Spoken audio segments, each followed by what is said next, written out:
ham xài các bạn.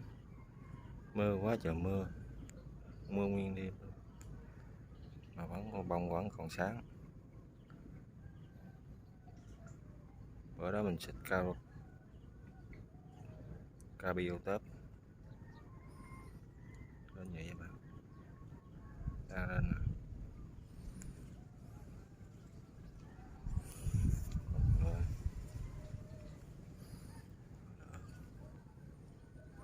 Không sao, không có bị gì hết, đen đen không đều cây các bạn.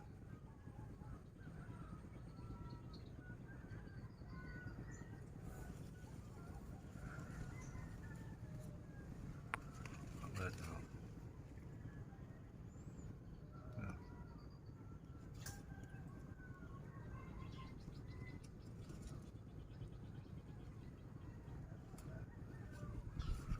Không lên rồi.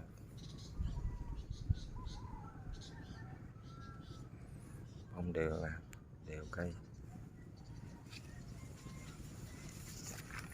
bông đều luôn á.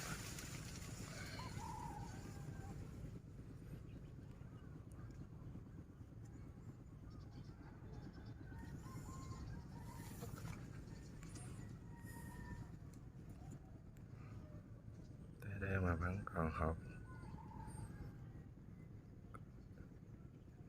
mấy bạn,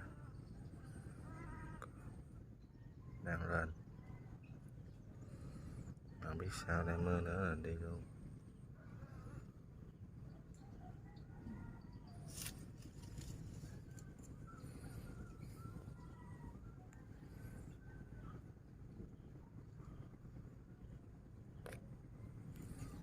Bông là đều các bạn, không sốc đọt nữa vậy. Đá trên cây, cây xà mình cao quá.